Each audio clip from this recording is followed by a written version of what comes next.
of the other things that everybody knows they're supposed to be doing.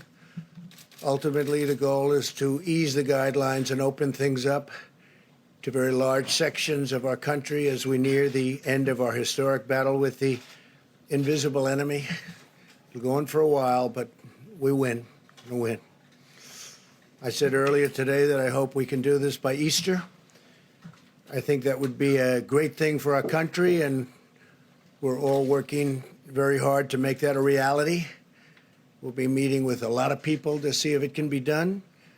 Easter is a very special day for many reasons. For me, for a lot of our friends, that's a very special day. And what a great timeline this would be. Easter as our timeline, what a great timeline that would be. My first priority is always the health and safety of the American people. I want everyone to understand that we are continuing to evaluate the data. We're working with the task force and making decisions based on what is best for the interest of our fantastic country. In order to defeat the virus, we must continue to be very strong. Your resilience and spirit has been inspiring to everyone. Right now, this virus is attacking 149 countries, but everybody looks to us and they're watching us. And I'm very proud to be your president. I can tell you that. There's tremendous hope as we look forward and we begin to see the light at the end of the tunnel. Stay focused and stay strong, and my administration and myself will deliver for you as we have in the past. Let me provide you an update on critical preparations and supplies in our war on the virus. Through FEMA, the federal government is distributing more than 8 million N95 respirators, 14 million surgical masks, and many, many millions more under order, and they'll be arriving soon.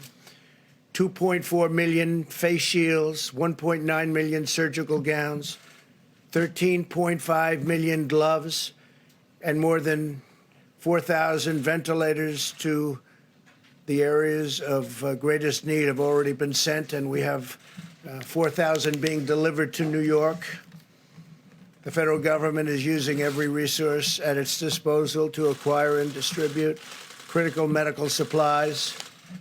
The core element of this strategy is my executive order authorizing the use of the Defense Production Act, which has, as you know, already been activated actually a long time ago, quite a long time ago. Private companies are heeding our call to produce medical equipment and supplies because they know that we will not hesitate to invoke the DPA in order to get them to do what they have to do.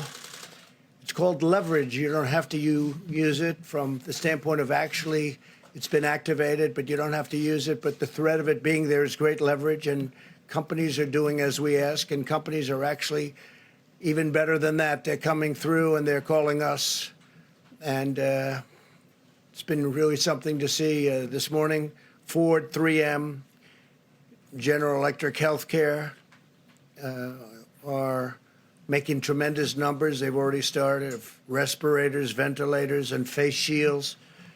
They're working together. We didn't have to exercise or utilize the DPA in any way. The fact that we have it helps, but we didn't have to, and for the most part, we won't have to. We're receiving full cooperation from companies with the understanding that the federal government stands ready to compel cooperation if need be. We haven't found that to be the case. It's been really amazing to see these big, strong, powerful, in some cases very small companies, family-owned companies, step up and make a lot of great product for what we're going through and what we will continue to be going through for a while.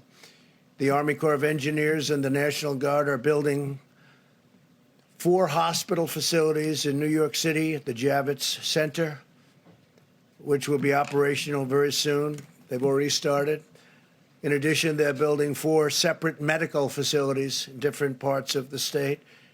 We're dealing with Governor Cuomo on that. So you're going to have 4 hospitals and 4 medical facilities at the highest level, too. Really incredible facilities. Temporary, but incredible. We're also deploying the U.S. Navy hospital ship and that will be arriving in New York Harbor in the not-too-distant future. It's finishing its maintenance. They're doing a very big maintenance, and what we did is we condensed it very seriously. And as you know, the other hospital ship, and these are incredible ships, it's already on its way to Los Angeles. So we're in frequent contact with state and local officials and getting a lot of work done. We're likewise building hospitals in Los Angeles. We're working also the state of Washington. We're working with the governor of the state of New Jersey, building a medical facility, a hospital facility, and doing a lot of work. I want to thank the people from FEMA, the great people from FEMA, and also the Army Corps of Engineers. Secretary Mnuchin and the members of my administration continue to work closely with Congress. I'm pleased to report that we are working to pass the biggest and boldest financial relief package in American history. Senators will soon hopefully vote on a $2 trillion bill that will deliver direct cash payments to struggling Americans. No fault of their own. This came out of nowhere. Nobody can imagine this even happened, but it's not their fault. We want to protect, and we will, all of the things that a person needs protected and a family needs protected. We're working on job retention loans for small businesses and extended unemployment insurance for laid-off workers.